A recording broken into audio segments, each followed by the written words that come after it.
What's going on, everybody? You're watching Tell the Story Doc on All of Life TV. My name is Byron, and I got a friend on today, a brother on today. Man, I was just on the phone with this guy like last week, chopping it up, talking about all kinds of stuff. And when I say brother, you know, there's some people who I say brother because they're just a brother in the Lord. But like Jason is really like an older brother to me. Like I used to run to his office and bug him all the time when we worked together. So, but without further ado, we have our second former NFL player, I gotta say that, on the podcast, Jason Cook. What's happening, sir? Bro, we used to have some good conversations when you pop into the office, man. I miss them days. Yeah, man. I was talking to Kim Yada about that the other day because most people might not know this. I'm saying that sarcastically. I'm an extreme extrovert, and not just because I like to talk a lot, but I get energy from people. So, you know, I would make my rounds in the office and like talk to everybody. I had to do that before I could work. Like some people are like, nah, I'm gonna shut the door. And, you know, it's quiet time. I'm like, nah, bro, I need to talk to some people. So for sure. And you entertain that, you know? Oh, bro. Well, I think one of the coolest things about being in Memphis was it was the first time in my life outside of football I had been in a place in a space with high achievers who were extroverted and really smart. Wow. So like when that unique combination of what was in Memphis was great for me because I learned as much from those conversations I imagine as you did. Yeah. I'm the type of person where I sometimes talk myself clear. I don't know if you're like that. I have to talk myself. So all those conversations, man, were pivotal for me in talking myself clear about a number of different things. Yeah. Yeah. I would imagine this just popped up in my head as you were talking about that. You spent a lot of your life, and you're going to talk about this in a second, you spent a lot of your life on teams. And when you're used to team activity, you know, even if it's not your primary like mode, right? So like even if you're not primarily an extrovert, you're used to team activity. So you're used to interaction, you're used to collaboration. And I can imagine that would have reminded you of that. And for me, it's the same. Like, even though I didn't play sports big time in high school or college, I've always been in the marching band, you know, since I've been like 11. So I'm used to being around a lot of people and having to have a lot of conversations. So that's why that moment was like, it was so big for me. And I need some of that now. I miss that. Yeah. So. Well, you know, there's a couple benefits of being on a team. I think the rhythm of isolated working on your craft away from the team, and then the common purpose and pursuit of working together toward a common purpose as a team, that sort of rhythm, I think is very similar to how just I naturally work. So me, I need to do deep work. I need to get off by myself. I need to pray. I need to read. I need to study.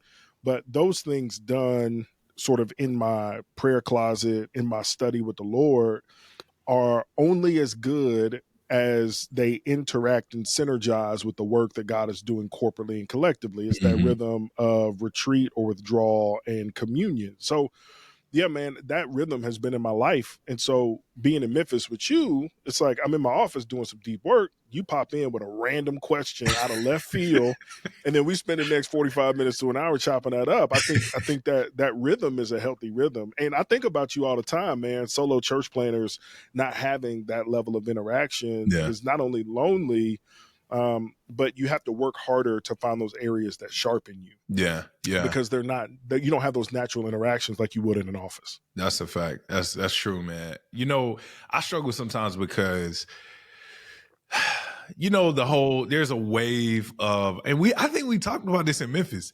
There's a wave right now that's been lasting probably 15 years based off a TED Talk that came out that said like the world is heavily extroverted and not many introverts. And now it feels like there's a lot of introvert apologists out there. You know what I mean?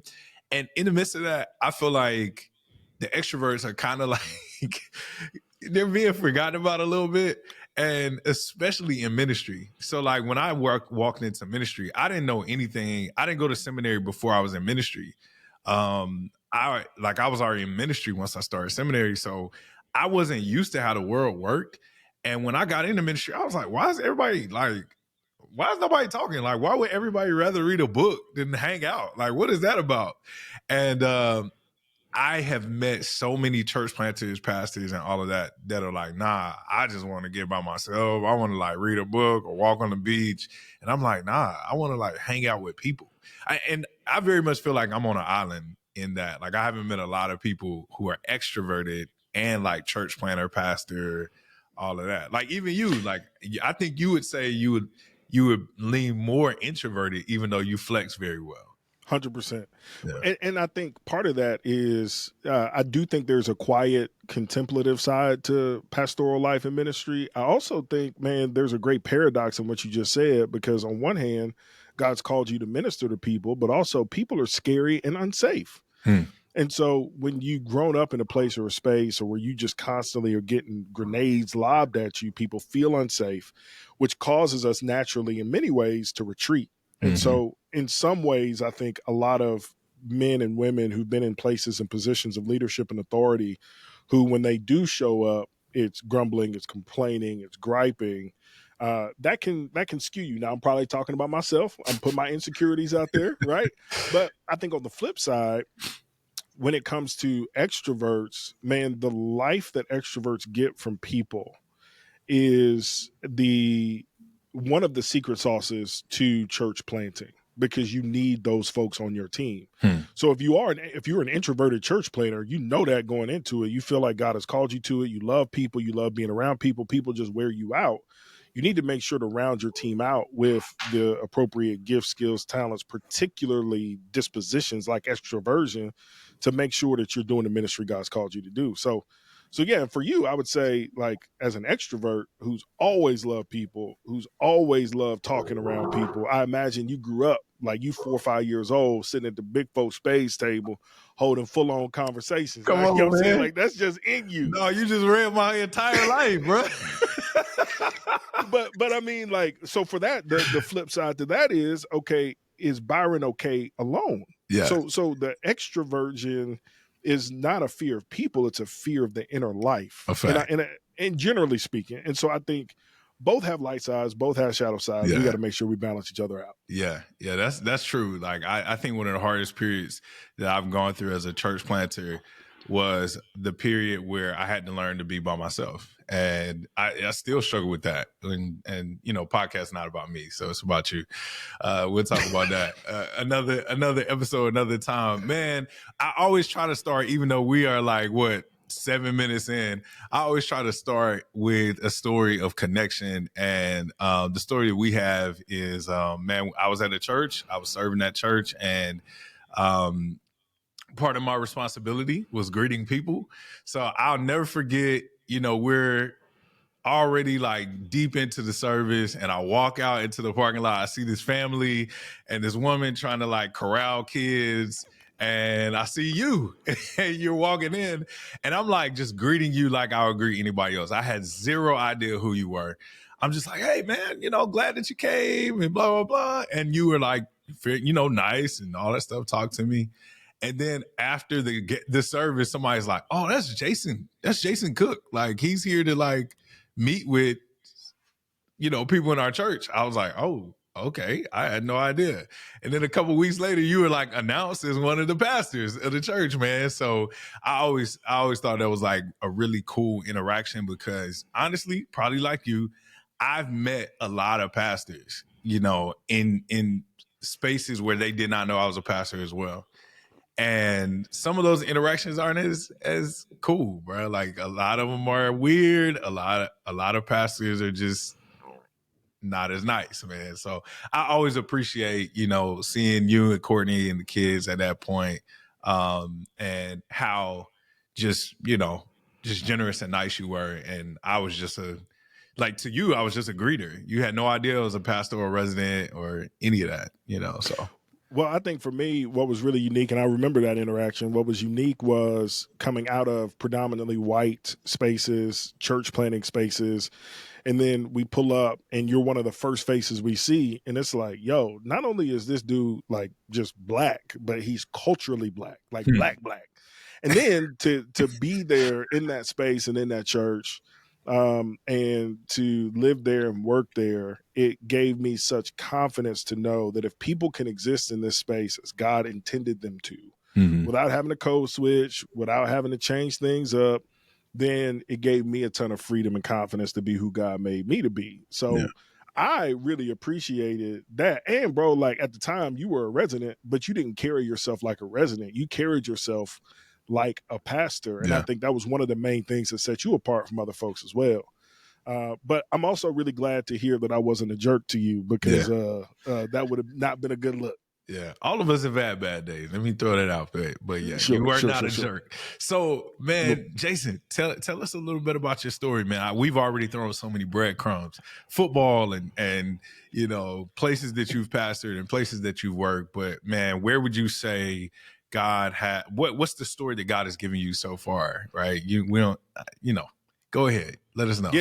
Yeah. So born and raised in Birmingham, Alabama, raised in the sort of word of faith movement, and came to faith really early. I knew who God was, the necessity and importance of faith in Jesus at around 8 years old.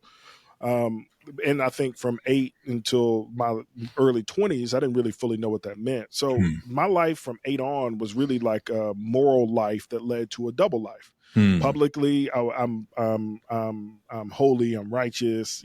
Publicly, I'm the great guy, I'm the model kid. Internally, I'm a mess, because I think what I do saves me. Hmm. I think what I do garners and curries God's favor. So I spend most of my childhood believing that I'm the problem and I'm the thing that's keeping me from God. Hmm. So fast forward to middle school, we moved to Atlanta, Georgia, just outside of Atlanta suburb, start playing basketball. Basketball is really my first love. Then I get peer pressured into playing football. Turns out I was pretty good at it. And throughout high school, ended up signing a scholarship to play college football at the University of Mississippi. So I'm there, sophomore year. I have this crazy awakening with the Lord. God turns my life around. I begin to really actually follow him. I begin to have an internal settledness and really trusting in the finished work of Jesus. I think moving forward, when I get to the end of my college career, I've got an opportunity to go to the NFL. I get invited to the NFL Combine. Now, my brother and I, we always dreamed about playing in the league at the same time, and we Hmm. were both invited to the Combine. So my brother and I are at the Combine together. We're interviewing with teams together. I had a bum knee. I was coming off an injury, so I didn't get to really do much. But then fast forward to draft day, my brother gets drafted in the third round to the Tennessee Titans, and he has a 12-year NFL career, multiple-time Pro Bowl. He's a beast. By the way, don't at me about your past fantasy teams and the ways that he either let you down or scored you a bunch of points. I got picked up as a free agent with the Baltimore Ravens, and so for me, it was a really unique season because I achieved the highest dream of my life. Like, one thing I've been dreaming about since I was a kid. At the same time, it was deeply, deeply dissatisfying. And long story short, God called me to be a pastor when I was 13. Hmm. And when I got to the league, scored a touchdown in my fourth preseason game. It's sort of like I hit my dream, dog. Like, I can't get Hmm. no higher than this. Ultimate misery. I was empty. I was like, man, what's the point? Why am I here? What in the world am I going to do with my life? This is all I Yeah. know. And God is like, Jason, I called you to be a pastor. So you need to go do that. So I quit. I walked away from the league. And sort of my journey from there is kind of rapid fire. FCA for 2 years in Oxford, went to seminary in Birmingham. While in seminary, I helped plant a house church and planted a multi-ethnic church on the south side of Birmingham. And then God called us to Memphis, which is where you and I met. And Hmm. we were in Memphis for 5 years, 5 of the best years of our lives. And 3 years ago, God called me to Fellowship Bible Church Roswell, where I Yeah. currently am, to be the senior pastor over this work. And so Yeah. when I think about where I started and how I ended up, there's a narrative that God has been writing, but in some ways, I just look back and I'm like, man, it makes no sense. Man. So, Bro, yeah. so there's quite a bit there that I want to like dig into. First, like you said you were called to be a pastor at 13. What did that look like for you at 13? Yeah, so I grew up in a Word of Faith movement. So when we moved to Atlanta, we were going to World Changers Church International, Creflo Okay. $8, Yes. right? And we in church with our folks like every Sunday, bro. Like, we drive an hour one way to church. We get up Yeah. at 5:30 on Sunday morning to be in a car by 6, to be at church for corporate prayer by 7, and then the service start at 8. So like that was our rhythm. So there was one day I was sitting in church and I'm listening to him preach, and it was the first time I understood people when they said God told me, Hmm. but not in the sort of ubiquitous God.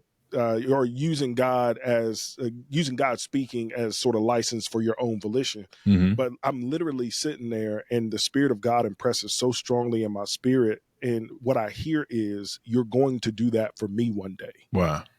And I remember my immediate reaction was terror. It was fear. And it was, ain't no way I'm doing this. Ain't no Hmm. way. When you read in the Bible, when people have encounters with God, the first thing you tend to see people react is in terror and in fear. Hmm. So all these years later, I look back and I'm thinking to myself, not only was that an appropriate response, but it's also a litmus test that I really do believe God in that moment called me to be a pastor. And then Yeah. over time, he revealed that to me. Yeah.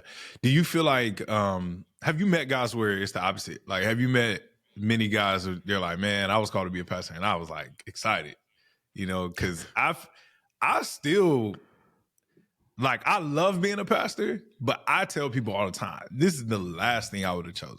Like this is the Mhm. very like it ain't even the last thing. It wasn't even on the board. You know what I'm saying? Like I can think about 50 things that I thought I was gonna be as a kid before that. So like whenever you're talking to guys now, do you inquire about that, about whether they felt that fear? Yeah, I think there's kind of three different types of calling narratives. I think one's sort of like the Abrahamic calling narrative, where God shows up, Abraham start walking, no questions asked, faith in the Lord, just go do it. And we know those guys, right? We know those guys that get a call and they're like, "Yep, this is what I'm gonna do," and Mhm. like I'm in it. I'm in it all the way. Then you've got sort of the Moses type archetype, which is the reluctant yes. It's, hey, this is what you're gonna do for me, and Moses is like, are you sure? Are you sure? You sure? You for real? For real? Like, I can't really talk that good. I don't know why I killed a man. I'm just a goat herder. And God is Mhm. like, yeah, you're gonna do this for me. And then God brings community around, confirms the calling, and then demonstrates himself powerfully through him. And then you got the Jonah narrative. You got dudes that's like, Leah, like, God, you want me to do what? Nah. In Yeah. fact, I'm gonna do the opposite. I'm gonna go hard in the other direction, and then sort of there's a cataclysmic event or occurrence when God actually reorients their priorities. So to answer your question, like, yes, I have met those guys. I tend to think they're a little crazy, who are just like, yeah, man, this is what I'm gonna do, and this is what I want to do. I think it would be really interesting to look at those guys now who were so sure and certain of a calling 10 or 15 years ago, Yeah.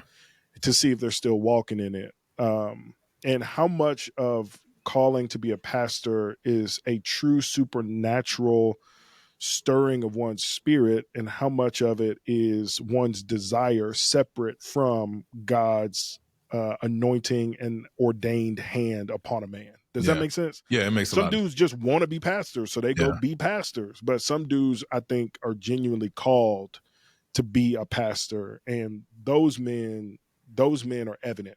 Yeah. It's No, evident that God's called those dudes.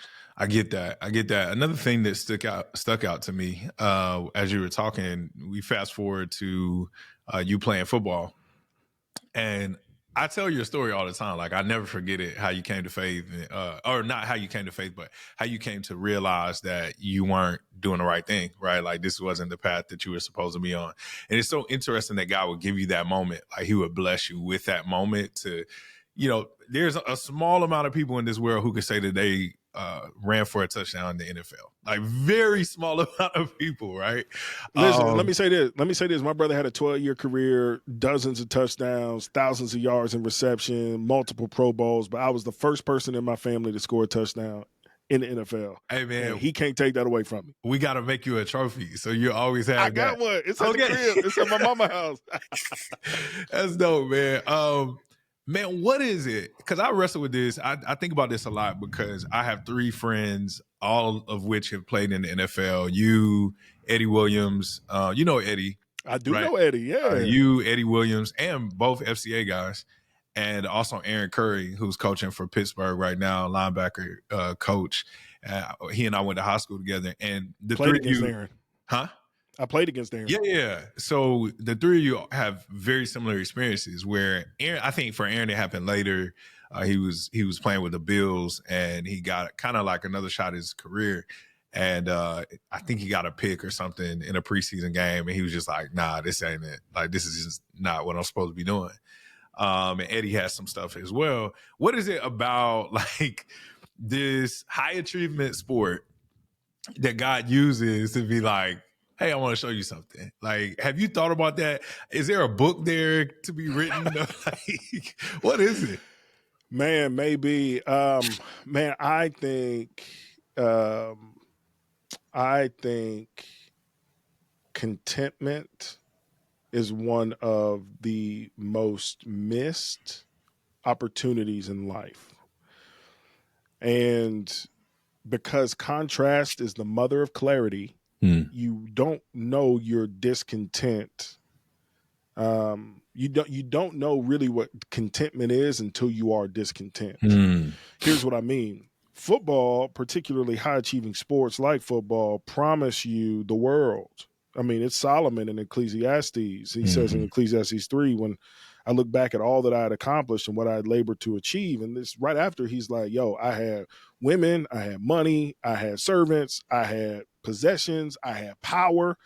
He was like, I had all of that. And I think football offers you all of that. It offers you platform. It offers you power. It offers you like a physical intimidation. It offers you the prospect of lifelong riches. But at some point, no matter, even if you get those things, there is a discontentment that is really, really evident and clear once you achieve your dreams. I tell people all the time, I hope everyone gets to achieve their wildest dream and realize how thoroughly empty it is. Yeah. And that is the point. That's the contrast as a mother of clarity point, when you realize that this dream that you've been grinding for, breaking your body for, and you've been discontent until you got there. And when you get it, you realize that it's insufficient to scratch the itch of significance, of want, desire, or longing. So then you start to turn inward to find the answer and solution to that. And what we have found, Eddie, Aaron, myself, and others, is achievement is one thing, intimacy and being right with God is another. And that is the pathway to contentment, and that's the prize. And then just to be real, on my end, like, man, my body hurt.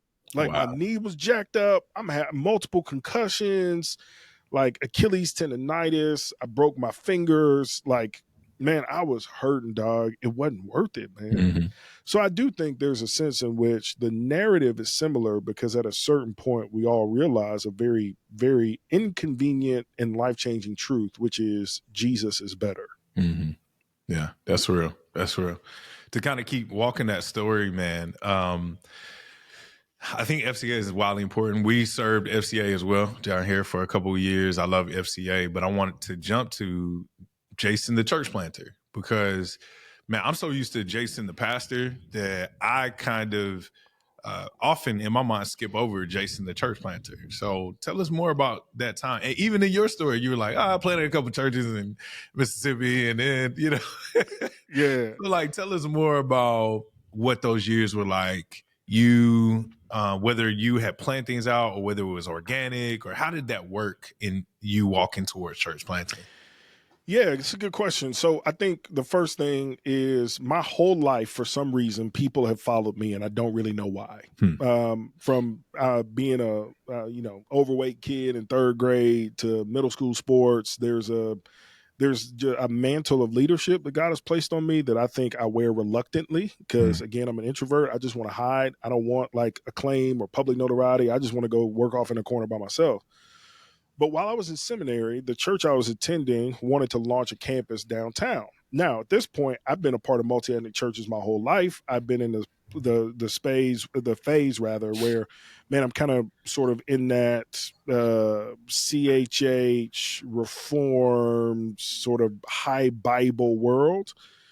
And then now I get this opportunity to be a part of starting a new work. And so myself and another gentleman, we start meeting in his house, and we're meeting in his crib. And over time, what started as a campus ended up becoming a plant. And so we were working together to plant that church downtown, which is primarily homeless folks, people disaffected by church. And we never grew beyond like 25 or 30 people. Hmm. But Byron, it was the sweetest fellowship Yeah. in church I've ever experienced.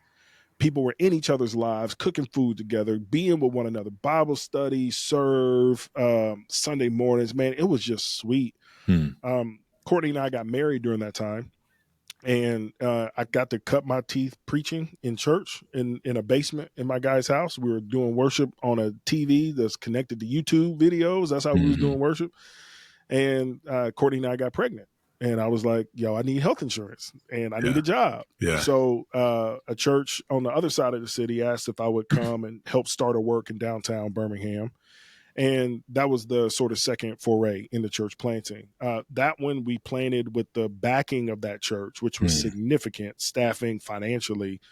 But we went into an area where there wasn't a church, and we had to get innovative about reaching the community. And because in Birmingham, otherwise known as Birmingham, Mm-hmm. the racial segregation, there's literally a mountain in the middle of Birmingham that largely historically separated black and brown communities from white communities, poverty from affluence. And so we put ourselves just on the other side of the mountain in a place where those cultures intersected. Mm-hmm. So, man, it was a lot of fun. It was so hard. It was a lot of work. But I think what God taught me over that space and time was He reaffirmed my calling. He also showed me the ways I needed to grow, not just as a planner, but as a husband and a father. Mm-hmm. And I look back on those times fondly. So that church that I planted in Birmingham turns 10 this year. Man. And I'm coming back to preach the 10-year anniversary in Oh this man. upcoming August for that church. Like 10 years, bro. So to see something that you birth or help birth, to see it go through pastoral changes and all kinds of turmoil, I look at them 10 years later and I'm like, God, this was not me. You built this church. You sustained this church by your spirit, Yeah. and they continue to march along the road to faithfulness because you've held them. So yeah, that's a little bit about that planning journey. Man. And you did all of that in your mid to late 20s, right? Yes. Man. That sounds like the opposite of the advice that other people give. Yeah, I don't recommend it. Somebody's like, a guy that we both know is like, I'd never let a guy in his 20s plant a church. I'm like, Right. why? He has energy. He has, what we lack in wisdom, we have in like just sheer Zeal. faith and zeal. It's like, yeah, I'm just gonna walk out and invite everybody to church, but I'm sure you learned a lot in that time, and I know that's a precious time to you. You are 10 years removed from like launching that second church. How often do you still like think about the fact that, man, I was a part of this? Is it just kind of like when you see it, or does it feel like very much a part of you? I know people have different approaches on that, but how do you feel about that? Yeah, I'm such a present. I am present and future oriented. Most likely, most of the time, future. We had that conversation last week. I'm a future oriented guy. So if it's in a lot of ways out of sight, out of mind, because I'm so dug in where I am and God's vision for this place, that I remember when I run into people. I remember when it comes up, and I'm grateful for that time. But I don't look back at that time and say it was a crowning achievement in my life. I look back at that time and I say my marriage was struggling. I was a father to two small kids. I had no idea what I was doing. I hurt some people. And through all of that, God somehow sustained that church. That's how I think about that season. Now, there was some good ministry that happened, and like we could talk for days about it. But I think for me, I'm so focused on now, and I'm so hopeful for that church's future. And it's so much better that I'm not leading that church. And I needed that season and stage to be where I am today. So yeah, when I run into somebody or when a video pops up on YouTube, and like I'll think about it and I'll be grateful. But nah, man, I'm blinders on. Future. Bro, let me just say this. Like, we are so opposite. You and I are like, every time I talk to you, I'm like, dog, we are like so different. But I feel like we get along so well. Like, I understand you. I don't agree, but I'm like, I understand. Cause like I'm the guy who's still like I went to my parents' house last week and I'm looking through like yearbooks. I'm like, oh man, this is such a major event in my life. And you're like, I mean, that was cool, but I get it though. I get it. And I think that's a really good thing. When we met and you started your first few, weeks, months, eventually years in Memphis, I remember there being this just kind of like part of your story, like you needing rest, you needing to, see some healing happen with, in the marriage and as a father and all of those things. And then just as a man, let's talk a little bit about that Memphis period, like what it did for you, how you grew in that time, what you learned in that time, what was most impactful in that time. Oh, man, we don't have enough time for that. I know. I feel like we could do like a whole podcast of like Memphis, doing ministry in Memphis. Man, here's how I would describe Memphis. I would describe Memphis as what some spiritual formation folks refer to as liminal space. Liminal space, not to get too mystical, is the thinning between the present reality and the supernatural. And it was liminal for us because we entered into Memphis coming out of being bullied, coming out of deep discouragement. I almost walked away. Planting a church was one of the hardest things I ever did, and I wanted to quit once I got a couple years into it and was really discouraged. I was starting to question whether a multi-ethnic or intercultural church could be planted in the Southeast United States. So when I got to Memphis, what I found was a collection of people who weren't interested in fixing me. It was a collection of people that weren't interested in really, honestly, like how they could control me. It was a group of people who were fellow wayfarers, who loved the city, loved the church, loved people, and had made sacrifices to be a part of a wider and larger movement in Memphis. I told this to the church before I left. That church loved us back to life. Our time in Memphis, dog, the combination of incredible food, like Memphis is a low key, incredible food city. Yeah. The accessibility of the city, the ways that cultures intersect in multiple spaces in the city, the fun of the city, the feel, the vibe, the music, the history, the culture of the city, all of that was where and I say liminal space because I experienced God really tangibly there in ways that I hadn't before that point. And man, God changed and transformed us in that season. So yeah, that's just that. That's a little bit about it, but that season was transformational for us. Yeah. Man, that's amazing. It's amazing to hear. And I could even see, I mean, I didn't know you before you were in Memphis, but like from the time you got there to the time you left and our relationship grew, I could tell how much God was doing in your heart and how he was growing you. And I can honestly say, like you and your family, you put down roots in Memphis that, I think are still there. And like I get happy when I look and I see like you all still in relationship with people who you met there and your group is still active and all of that stuff. And I think that's a big thing, not just for y'all, but for them, because I think when we come into the city, we forget that there are people who have needs there as well, right? Like we talk about how much we're blessed by them, but I think sometimes we forget that they are blessed by us as well. And just what God does amongst his people together is life changing. So I kind of have that similar thought about Memphis. I didn't spend as much time as you did there. Yeah. Yeah. Because I kind of walked in the building and was like, hey, y'all, I just want to let y'all know I'm gone in 2 years. So yeah, right.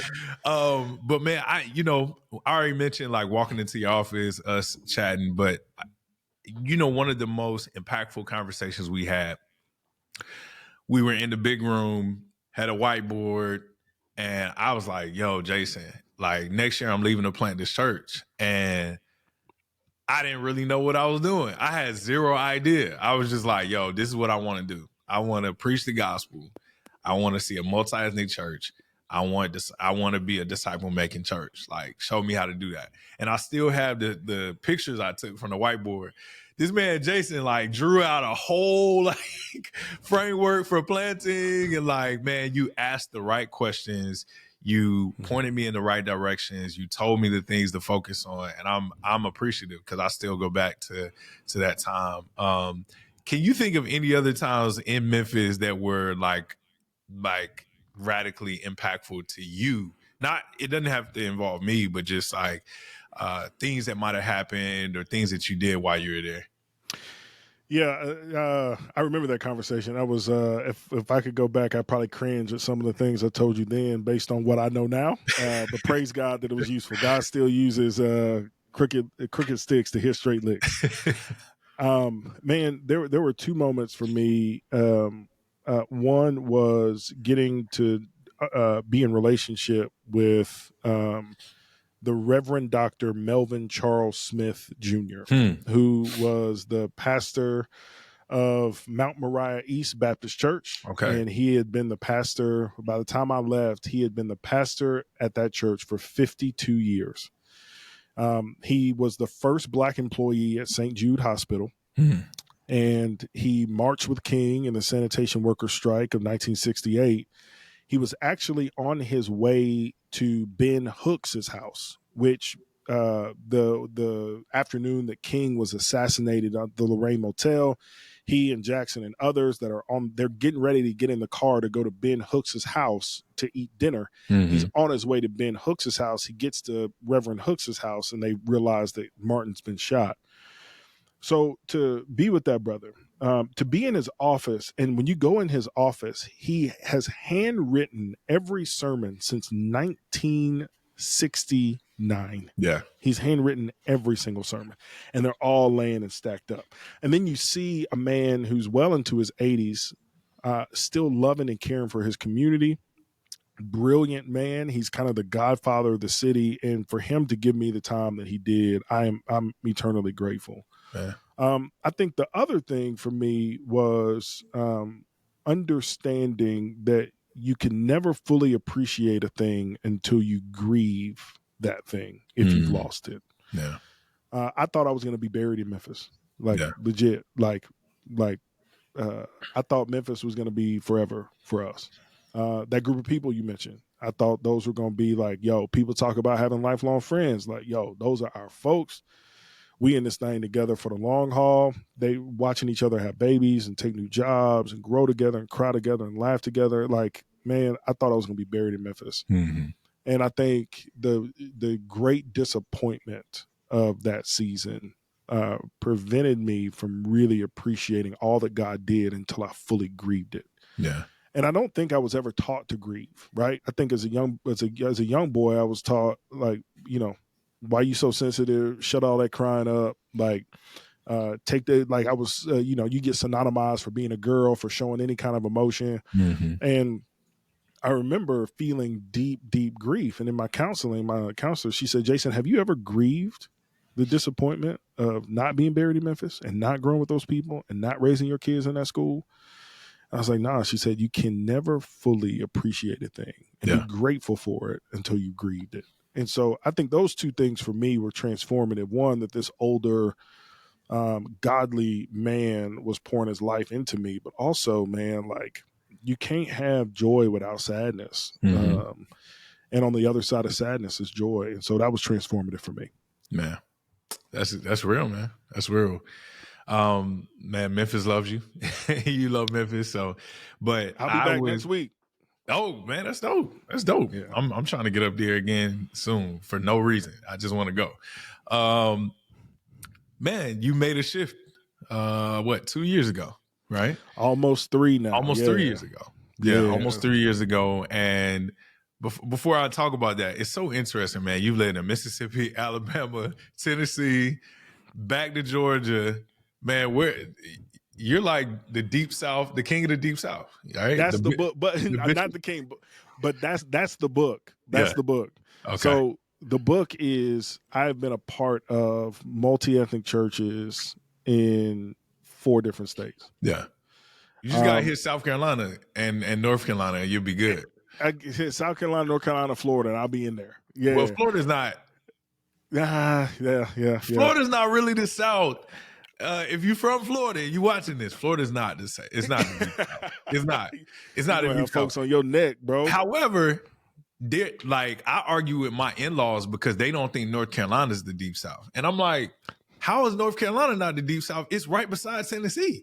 Right. And they're like, nah, but it's different. I'm like, yeah, y'all must ain't been to North Carolina. Bro, I can drive to North Carolina from Georgia. Yeah. Y'all in the South. Yeah. Come on now. And if you stop at a service station, you're gonna see. You don't know. By the way, this was actually on the later questions, but you opened the door to it. I feel like there's so many guys in this time period who are like rushing to authorship, right? And they're like, I want to have my book out there. It's so easy to publish these days. And I even think about this. Like my mom tells me all the time, you need to write a book, you need to write a book. And I'm like, I have a lot more life to live. And, you know, on one side, you're like looking at Instagram and the dude who like planted a church and it failed after 18 months, he's already written a book. But on the other side, you're like a student of guys like Tim Keller who didn't write a book until he was deep into ministry and deep into life. My question has always been, when is Jason gonna write a book? Where are you on that spectrum of like, are you thinking about it? Are you like, no, I got more life to live? Do you already have one? If you have one, I'm sure you can't tell us, but yeah. No, I do not currently have a book. Okay. I probably have 8 books that I've started. Yeah. And when I get to a certain point in the book, I realize that I don't have the experience or the knowledge or the space to research to gain the knowledge to get to that point. I think I want to write about things that I don't have figured out to write myself clear. And I think the other thing is I've not written a book to this point because I don't think I have something unique to contribute yet. Yeah. I'm still in process. And look, no shade to dudes who've written books and have done their thing, self-published or even gotten a deal.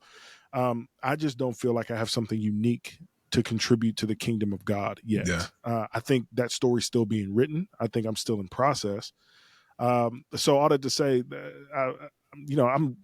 yesterday I sketched a whole book out yesterday on leadership, but then I get to a certain point and I'm like, yo, I'm just not there yet. So I think one's coming. PhD work is coming. But now I'm a father of 4 kids, all under the age of 10. And that's where most of my time goes. Wow. Well, hey man, we're waiting on it. At least you're waiting on it. I know at least one person might buy it. Man, I think about it I think about that a lot because a lot of my friends who I'm having conversations with, I'm like, man, that needs to be in a book. But we're all in our 30s, like we're all in our mid, some late 30s, and it's kind of like, I don't know, like we're in this weird space where we're not quite professionals. Or maybe that's not the right thing to say, but we've lived a good amount of life, but we haven't lived enough life to really speak about certain things. And it's interesting. It'll be interesting to see the next decade and a half, and how our lives continue to develop and see what, God pushes us to share with the world. But go ahead. Well, I was just going to say quickly, we're in a stage where we're getting learned knowledge. Mm-hmm. And then over the next decade and a half to 2 decades, that learned knowledge grows into crystallized knowledge. Right. And when I feel like I get to the crystallized knowledge stage, that's when I'll start writing. Yeah. But I feel like I'm still learning so much. To your point, it would be futile to write a book right now. Yeah. Yeah. We talked about calling earlier, 13 years old. You received this calling that you would be a pastor. When you church planted, you were a church planting pastor. Although we say we're lead pastors when we're church planting, it's different. It really is different. Then whenever you made your way to Memphis, you were an associate pastor. You were leading a lot in preaching, but you weren't. And then you spent some time as a campus pastor as well. But what I remember you clearly saying is, man, God called me to be a lead pastor.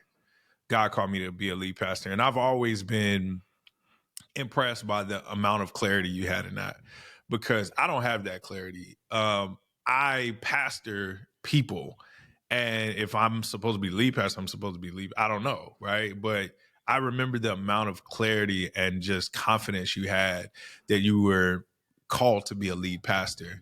And that was one of the things that helped you make this transition almost 3 years ago to Roswell. So let's talk a little bit about that transition, like understanding that confidence or understanding that calling, which build your confidence in your calling, and then taking a step of faith to actually walking in that. Yeah. Man, there's this really beautiful, um, the transfiguration of Jesus is so beautiful, because Peter, James, and John can't unsee what they're seeing, right? Being at the baptism of Jesus and hearing the voice of the Father, the Spirit descending like a dove, and God declaring, "This is my beloved Son in whom I'm well pleased." Like, that's something you can't unsee. Mm-hmm. When the transfiguration happens, God speaks again, but he changes up what he says. He says, "This is my beloved Son, listen to him." Right. And there's a sense in which when you have a supernatural experience with God, you can't unlive it or unsee it.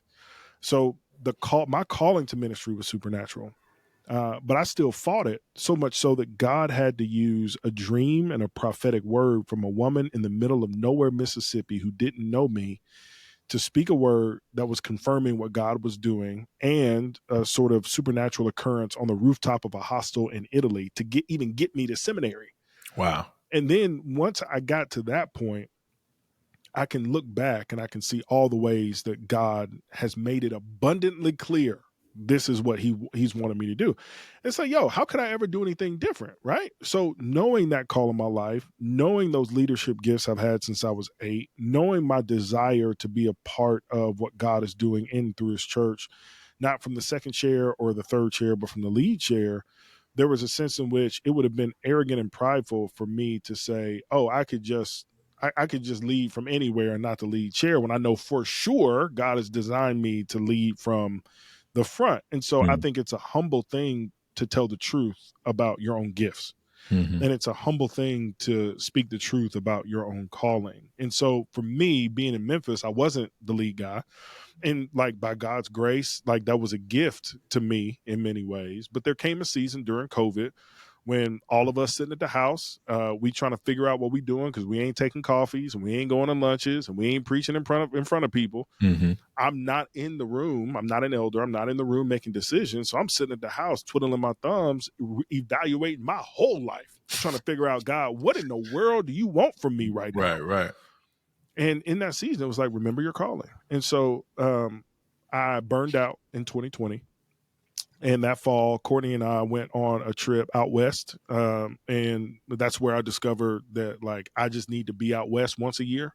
Mm-hmm. There's something about the air and the mountains, the sea, that rejuvenizes my spirit. And we came back and she sent me the job posting on Vanderbilt. I feel some type of way about headhunting agencies at that time. And so I was like, yo, like, I'm here. Like, I'm going to die in Memphis. Like, what you mean? Like, I don't need you to send this to me. Like, I ain't going. Mm-hmm. Man, the more I prayed about that thing, I was just like, Lord, I don't really want to do this, but I sense that you're leading me to it. And so I'm going to say something that I've learned from experience, Mm-hmm. that I think is true. And I believe the no of God is a lot louder than his yes. Mm. And I believe when God says no, I think the no of God is so much louder than his yes, because we have agency and we've got freedom to walk fully in that. So I was like, you know what, whatever, I'm going to apply. So I applied, instantly got hit up. I was applicant 213, and I went from 213 to 32, 32 to 20, 20 to 14, 14 to 8, 8 to 4, 4 to 2. And then ultimately I was the presumptive candidate. But I think what God showed me in that season was, Jason, do not underestimate what I have downloaded in you, because I will use that in a place, in a space, to be determined for my glory and for the people there. And that's exactly what he's done. You grow up in a place and you hear people say, you're not ready, you're not ready, you're not ready, you're not ready. And then all of a sudden you get to the space and place. You're like, yo, I was built for this. Mm-hmm. Like I was designed for this. Like God put me on this earth to do this. Yeah. And that clarity of purpose, dog, like there's just nothing like it, man. It's a great gift. It's a great gift. Man, that's awesome. That's awesome. Before we talk a little bit about what it's been like leading in that church, one thing that I've always thought about you, just kind of as I think to myself, is like, I'll put it in a basketball analogy because I like sports, and you say you like basketball too. That was your original calling. Yes. I heard Gilbert Arenas talk about the fact that one of the reasons why he was not more successful is because he was brought in to be a replacement, right? Like not a replacement completely, but like Gilbert Arenas gets traded to Washington because Washington wanted to get over what happened, with Michael Jordan. Or you think of these other guys who get drafted after a big star leaves or gets traded to an organization after a big star leaves. And let's just be honest, it hardly ever turns out well. It hardly ever turns out well because the expectations are so high. When I think about you, I think about the fact that you're a guy who comes to Memphis after a really big powerhouse preacher leaves, and he was just on the last podcast, so we'll say Brian Laritz leaves, and yes, Ricky comes, but now Jason's there as well, and that's a heavy burden, right? And now in your first senior pastorate, you're following in the footsteps of another, pretty big man of faith in Crawford Laritz, right? Have you felt that pressure?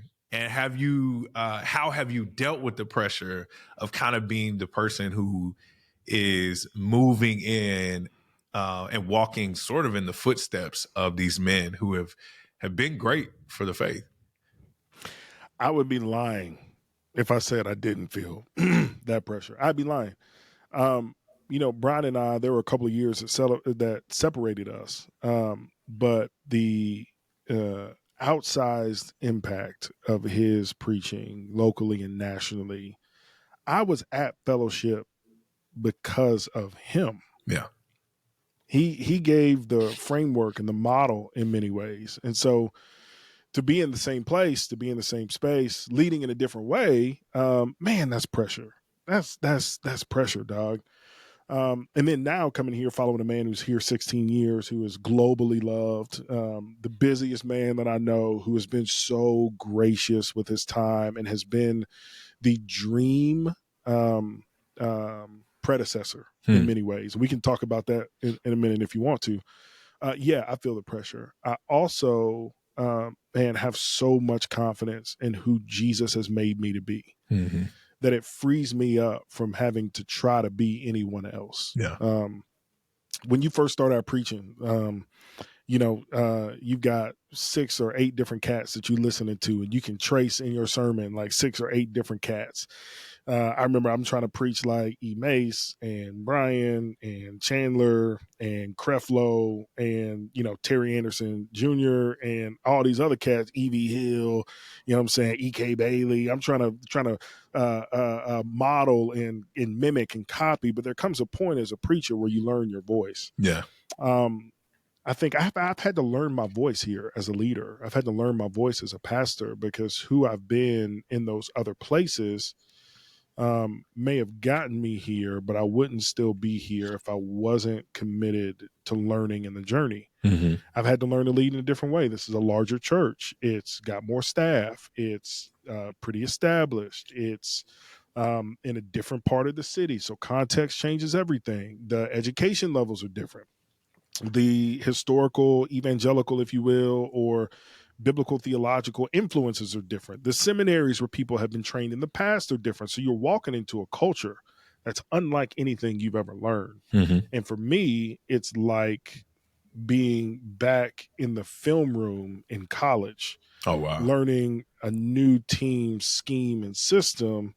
And instead of learning it to game against it and beat them, I've had to come in and learn it to game with them to understand them. Mm-hmm.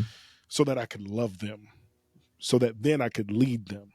So 3 years in, I'm just at a point where I'm beginning to lead because I've had to first understand and then truly love them before I can lead them. Yeah. Does that make sense? Oh yeah.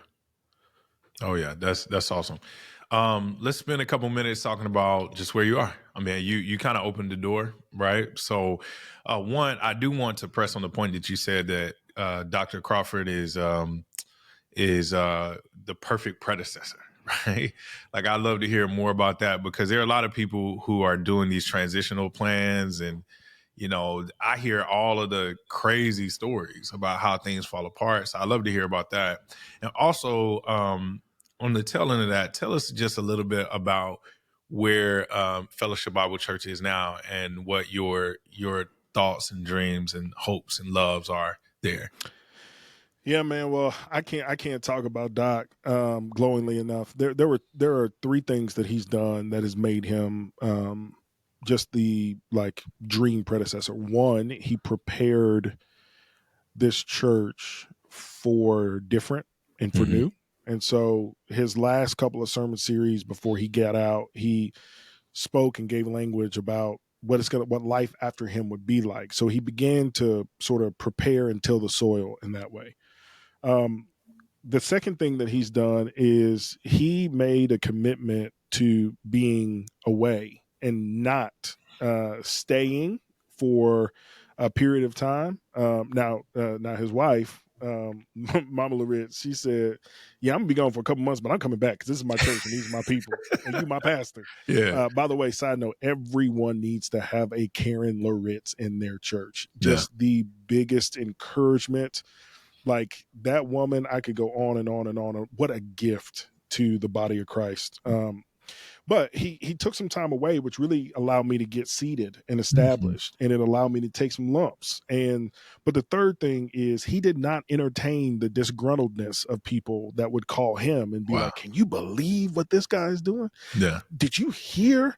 He didn't get in. He didn't get in the middle of that. But a part of that, he's such a man of integrity and Mm-hmm. character, and he's so godly. But I think those three things he did and continues to do really, really well. Yeah. In the book of Deuteronomy, Joshua 1 is famous because we love to hear, God tell Joshua, be strong and courageous, be strong and courageous. Have I not commanded you to be strong and courageous? But in Deuteronomy 4, 5, and 6, God actually gives instructions to Moses, through Moses, to the leaders of Israel. And what he says is, Joshua's your leader, and here's Mm-hmm. your responsibility: encourage him. Encourage him. And what he's done is he's been that encouragement to Wow. me. I got here in 2021. So during pandemic life, we were declining. So giving was going down, attendance is going down. Staff transitions always happen. Atrophy always happens when you've got a transition. So we've got staff that are leaving. The church is disarray. Throw in CRT and sort of race justice and political stuff. Throw in some leaders in the church that were really, really unhappy. But also at the same time, you've got a core of leaders here who not only love Jesus, but were radically committed to this church and to one another. And we began to build and we began to create. And by God's grace, here we are 3 years later. We're healthier. We're just now starting to grow. So Mm-hmm. giving is starting to uptick a little bit. Attendance is holding steady with a slight uptick. Internally, our staff is really healthy. And so all that to say, we are poised as we continue to walk into this purpose that God has called us to. We're really poised to do, I think, some really effective ministry in our area, but it has not come without tears and hardship and struggle. Yeah. It's been three hard years, Doc. 3 hard years. Yeah. Yeah. That's awesome, man. Thank you. Thank you for bringing us into that. Man, I've had you about an hour. Look, we could do this all day. I told you this last week, Doc. We was on the phone an hour and 20 minutes, man. Like Yeah. literally could do it all day. But I So, just really appreciate you, man. man, I appreciate you as well, man. And we always wrap up with some rapid fire questions. So I have to do that this time as well. And of course, they're going to tie into your personality and who you are and your background and all of that. So I don't know where you'll be this Sunday, but this Sunday I will be ready to watch the Super Bowl. I don't have a dog in the fight. I'm from Carolina. I only care when the Carolina Panthers in. Jared's not playing this Sunday. So who are you rooting for this Sunday in the Super Bowl? I'd be a fool if I bet against Patrick Mahomes, dog. So I got to go with the Chiefs. Yeah, gotta go with the Chiefs. I'm with you, man. I was hoping the Ravens were gonna make it though. Me too, That would dog. have been They great. ain't show up, bro. They ain't show up. They didn't show up. You're right about that. Yeah, I'm pulling for Patrick Mahomes. Dude is a beat. They're a winner. A friend of mine used to always say, "Bro, there are winners and losers." And when, like, you know, a winner when you see one. Patrick Mahomes is clearly a winner. He's a winner. clearly a winner. I don't know He's if a winner. Did you see the clip of his dad talking about it? No, Like, there's a clip when they beat Baltimore. His dad was on the floor on the field, and somebody interviewed him, and they were like, "How do you feel about him going to the Super Bowl again?" And blah blah blah. He was like, "Yo, Patrick's a winner. Like, it doesn't matter if it's a Super Bowl. It doesn't matter what game it is. You already know he comes to play football." And I was like, "Yo, that's such a great like approach, because some people play for the moment, some people play for the love, right?" And it's like, he's like, "Bro, I just play football because I love football." And you made me think about that earlier, because if your greatest dream is to be successful and build your mama a house and do all of that, you play the game differently than if you just love it. And I think there's a tie of ministry there too. You know, if you want to be world renowned and have the biggest pulpit and put out books and do all of these things, your way of approaching your pastor is going to be different than if you just love Jesus and love people. So I ain't mean to preach on your question. But anyway. Nah, that's good, bro. Tell it, Doc. Do your thing. Man, you spent a good amount of time in Memphis, and you spent a good amount of time in Georgia, and you're in the Atlanta area. Who has better wings, Atlanta or Memphis? You trying to get me in trouble, bro? I am. Bro, I'm gonna keep it all the way a buck, man. Memphis has better wings, and I'm saying that I went to high school here. I live here. Man, I refuse to frequent certain establishments that have world famous wings. Yeah. So I've never had said wings that have become internationally known. On the whole, Memphis has better wings. Yeah. Ain't nothing like, no other city has anything like Memphis has Honey Gold, bro. It's just so unique and different. Ain't nothing like it, dog. Yeah. So yeah, Memphis got better wings. I dig that. Yeah. Everybody's like, you got to go here. I'm like, bro, you know I'm not going to go there. So anyway, Memphis, better wings. All right. I always ask you about preaching. Like any conversation we have, I ask you about preaching. We talk about preaching. I love your preaching, and I've also seen the growth in your preaching, right? Like, and I won't even say growth. I say maturity. When we think growth, sometimes we think like the growth of a muscle or something like that. I feel like your preaching has matured. Like who? I feel like I know the answer to this, but who is your favorite preacher just to listen to? Yeah. Well, I had to stop listening to preachers for about 10 years because I was too wrapped up in trying to be other people. And I needed some extended time to find my voice. Currently, right now, every week, I listen to Reverend Terry Anderson Jr. And that brother is phenomenal. For me, it's the marriage of the traditional Black preacher with the scholar, with the pulpiteer, the homiletician, the pastoral voice. He's older, so he's in his 70s, and so that brings a bit of a different flavor to it. But yeah, man, Reverend Terry Anderson at Lily Grove Baptist Church in Houston. That's who I listen to literally every single week. It's so interesting that, I mean, we didn't talk about this at all. It's probably a whole nother podcast, but it's so interesting you grew up in the Word of Faith movement.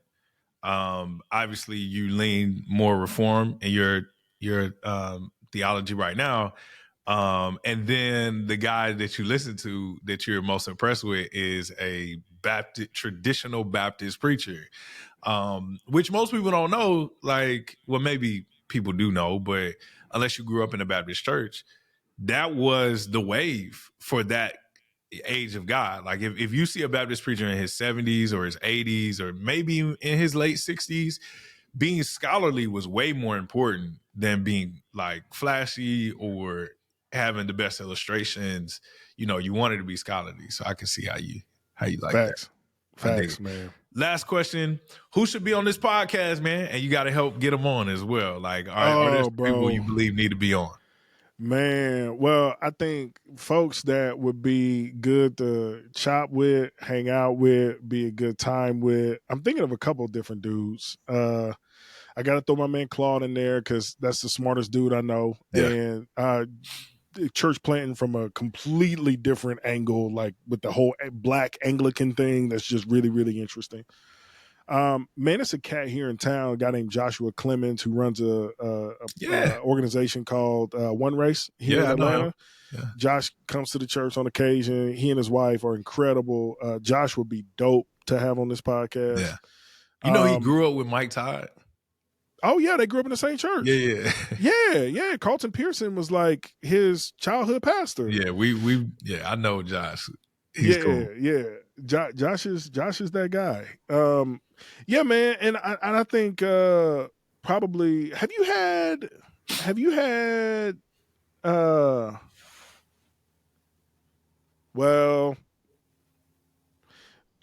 you should probably have Recap Gray on this podcast too. Do you know Recap? Oh yeah. We were just with each other a couple weeks ago. Bro, Recap, bro, listen. You talk about a preacher. Yeah. You talk about can go. Yeah. Him? Whoo! That dude, man. That dude's special, bro. Oh yeah. That dude's special. That would be my list, man. I dig it. I can actually connect you to them dudes. Well, yeah, I actually know all three of them. I got all three of their numbers. So dope. Thank you for putting them on the list, man.